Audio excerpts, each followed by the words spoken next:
আপনি স্টুপিডিটি এই ধরনের অত্যন্তপূর্ণ কথাবার্তা প্রশ্ন করে আসবেন মানে 3 দিনের বাস্তুল বাউল ভাই হোয়াট ইজ দিস প্রশ্ন করে আসবেন সে কি মিন করে সে কি বিজ্ঞানী নো আপনি পড়ে আসবেন বলতেছেন আপনি কি প্রশ্ন করে আসছেন এই সরকার কি পুরোপুরি এনসিপির দিকে ঝুঁকে আছে?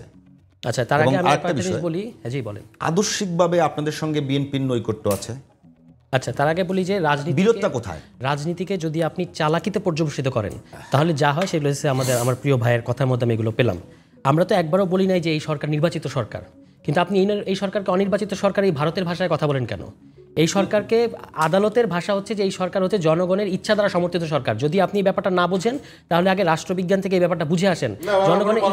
জনগণের ইচ্ছা দ্বারা সমর্থিত সরকার। প্লেটো অ্যারিস্টটলের ভূমিকা পালন করেন, এই কথা বলবেন না। নো আপনি পড়ে আসবেন বলতেছেন আপনি কি প্রশ্ন করে আসছেন? আপনি তো আমাকে মশাই মূর্খের মতো কথা বলেন এখানে। আপনি তো আমাকে মশাই বলছেন বাউল ভাই হোয়াট ইজ দিস প্রশ্ন করে আসবেন সে কি মিন করে সে কি বিজ্ঞানী? আপনি একটু আগে মশাই বললেন কেন? বাউল ভাই অবশ্যই মশাই। আচ্ছা আমি তাহলে আমিও তো বলবো প্রশ্ন কি আমি আপনাকে বলেছি? হ্যাঁ, তা কাকে বলছেন? আমি তো বলেছি যে যারা এটা বোঝে তারা করবে। আমরা তুষার ভাই আমরা শুরু করি। বাউল ভাই এই ধরনের অধ্যত্ত বেয়াদবি এগুলো করবেন না। আপনি একটু আগে বলেছেন বেয়াদবি এগুলো করেন না। আপনি ব্রেক করেছেন ভাই। তুষার ভাই আপনি নর্মস তুষার ভাই আমরা প্রশ্ন করে আসবেন মানে আপনি কি প্রশ্ন করে আইছেন? না আপনি বাউল ভাই আমরা ঢাকা বিশ্ববিদ্যালয়ের ছাত্র ছিলাম আমরাও। বয়সের কথা প্লিজ এই কথা বলবেন না। রাজনীতি বয়স পড়াশোনার কথা বলবেন না।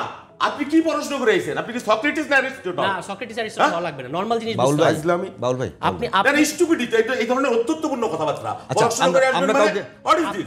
আমরা কাউরে ব্যক্তিগত আক্রমণ না করি। আপনি মশাই বলবেন কেন? আমার তো একটা এটা পলিটিক্যাল ল্যাঙ্গুয়েজ।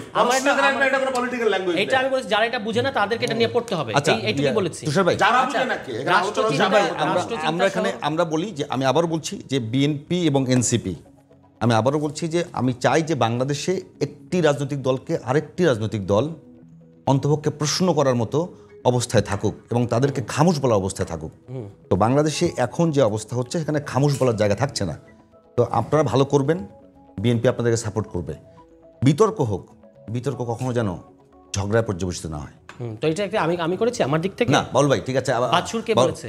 না বাউল ভাই এক নেতা বলতেছেন যে উনি নাকি মানে প্রস্তাব করে নাকি ভাসিয়ে দেবেন। একটা বড় রাজনৈতিক দলের ভাষাই সব ঠিক আছে। এটা তো মানুষের সামনে আছে না, এটা মানুষ বিচার করবে। আমি শুধু আমার বক্তব্যটা বলি। আমরা সামনে যাই। হ্যাঁ, আমি শুধু আমার বক্তব্যটা বলি। আইনসভা এবং সংসদ একই জিনিস। এখন আইনসভা শব্দ শুনলেও যদি ভরকে যেতে হয় তাহলে তো আমার কিছু করার নাই। আইনসভা হলো পার্লামেন্টের বাংলা হচ্ছে আইনসভা। আমরা এখানে সংসদ করেছি, একই কথা বলা হচ্ছে, আলাদা কিছু না। রাষ্ট্রচিন্তা কিংবা এই ধরনের ছোট ছোট গ্রুপকে এখন অবজ্ঞা করে উড়িয়ে দেওয়া যেতে পারে, কিন্তু গত আওয়ামী লীগ আমলে এই যে সংবিধান সংস্কার, রাষ্ট্র কাঠামো সংস্কার, এগুলো নিয়ে তারাই সবচেয়ে ইন্টেন্সিভলি আলোচনা করেছে। সেই আলোচনা থেকেই গণতন্ত্র মঞ্চ নামে একটা রাজনৈতিক জোটের আবির্ভাব ঘটেছে। সেটার সাথে বিএনপি মিলে আপনার এই যুগপৎ আন্দোলনে 31 দফা দিয়েছে।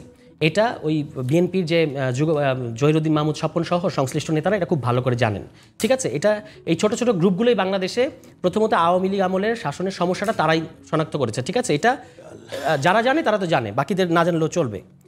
আমি বলেছি যে এই সরকারকে অনির্বাচিত সরকার বলে, এটা হচ্ছে ভারতের ল্যাঙ্গুয়েজ।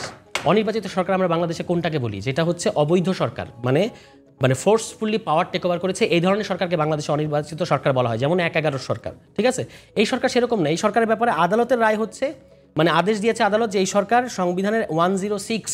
এই সরকারের বিরুদ্ধে কিন্তু অভিযোগ আছে। এই সরকার অভিযোগ কেন থাকবে না? অনেক উপদেষ্টা বা অভিযোগ ভারতের সমর্থিত অভিযোগ। আচ্ছা, অভিযোগ করেন আপনি, অভিযোগ তো আমাদেরও আছে, আমরা সমালোচনা করছি না এই সরকারের, কিন্তু আমরা বলছি যে এই সরকারকে অনির্বাচিত সরকার বলবেন আপনি, তথা অবৈধ সরকার বলবেন, এটা তো ভারতের ল্যাঙ্গুয়েজ।